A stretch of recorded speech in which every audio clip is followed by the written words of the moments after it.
Dans la presse avec Hélène Frade. Bonjour Hélène. Bonjour Damien. À la une de la presse ce matin, il y a notamment l'indignation mondiale après donc cette frappe israélienne qui a fait au moins 45 morts dimanche soir dans un camp de déplacés de Rafah dans la bande de Gaza. Des flammes, des cendres, la mort. Voilà le refuge sûr d'Israël pour les Palestiniens, dénonce ce matin Arab News, le quotidien saoudien, qui dénonce une attaque barbare qui vient alimenter encore un peu plus les critiques croissantes envers Israël et sa guerre contre le Hamas. L'Orient le Jour, quotidien libanais, évoque, vous le voyez ici, le tollé international après la frappe israélienne à Rafah et notamment la condamnation de l'ONU et de l'Union européenne. En France, l'Humanité quotidien communiste se demande jusqu'où ira l'impunité d'Israël. Que faudra-t-il encore? Quel niveau d'atrocité, quel degré de souffrance devront endurer les civils de Gaza pour que cessent les massacres? Et on le disait dans le journal Hélène, le Premier ministre israélien Benjamin Netanyahou parle d'un incident tragique. Cette déclaration est relayée ce matin par le Jérusalem Post, qui publie, une fois n'est pas coutume, et c'est assez rare pour être relevé, une photo des dégâts provoqués par la frappe israélienne. Haaretz, le quotidien de gauche, qualifie la mort de civils à Gaza de dommages collatéraux inévitables, malheureux et regrettables. Je cite, et il regrette aussi la façon dont plusieurs médias d'extrême droite ont célébré la mort de civils palestiniens. Le journal condamne des manifestations éhontées de mépris pour la vie des Palestiniens et de déni pour leur humanité. Mais il exprime aussi, Damien, un certain sentiment d'impuissance. Hélène, on prend la direction de l'Afrique du Sud à présent, où on disait les électeurs choisissent demain mercredi leurs députés et les représentants de 9 assemblées provinciales. The Mail and Guardian annonce des élections probablement historiques puisque l'ANC, le Congrès national africain qui est à la tête du pays depuis 1994, risque de perdre sa majorité à l'Assemblée nationale et ce serait une première depuis la fin de l'apartheid. Le journal africain qui s'interroge, un changement majeur pourrait se produire en Afrique du Sud, mais l'herbe sera-t-elle plus verte pour autant?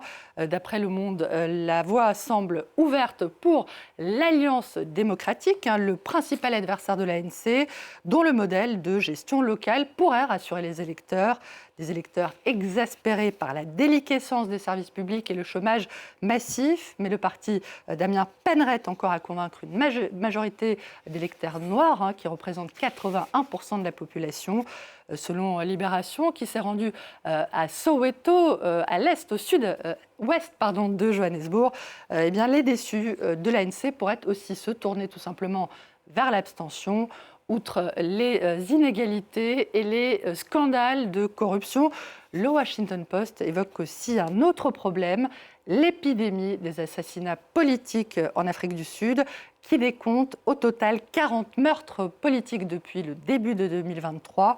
D'après le journal, ces meurtres ont favorisé un climat d'anarchie qui a alimenté la colère des électeurs. L'échec de l'ANC a endigué cette violence, érodant finalement sa popularité. Voilà, l'élection générale en Afrique du Sud qu'on suivra notamment avec Caroline Dumais, notre correspondante sur place demain. En Russie maintenant, Hélène, le pouvoir est en train de renouer avec une pratique chère à l'Union soviétique, l'enfermement des opposants dans des hôpitaux psychiatriques. La Republika fait état de l'hospitalisation forcée la semaine dernière par un tribunal de Nijni Novgorod. C'est à l'est de Moscou d'Alexei Volsky, accusé, je cite, d'avoir diffusé de fausses nouvelles sur l'armée.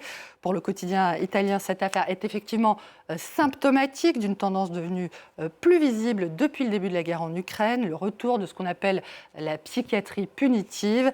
Depuis 1 an et demi, plus de 30 décisions similaires auraient été prises à travers tout le pays lors de procès, je cite, aux orientations politiques claires.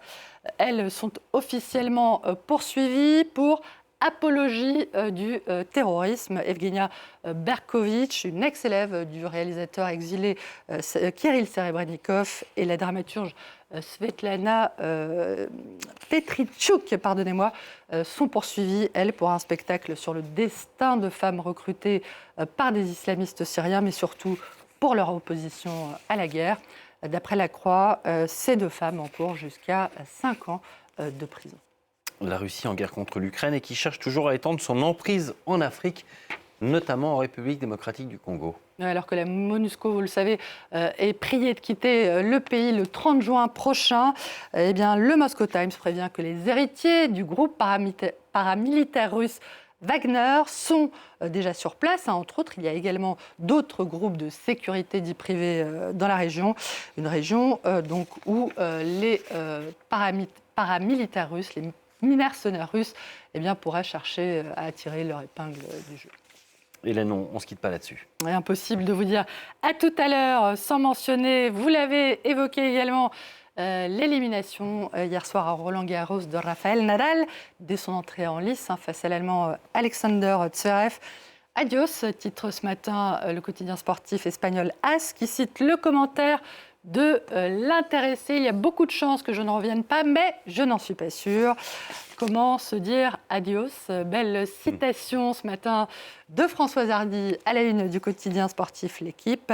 Derrière mon Kleenex, je saurais mieux comment te dire adieu. Mais attendez un peu, Damien, avant de sortir les mouchoirs.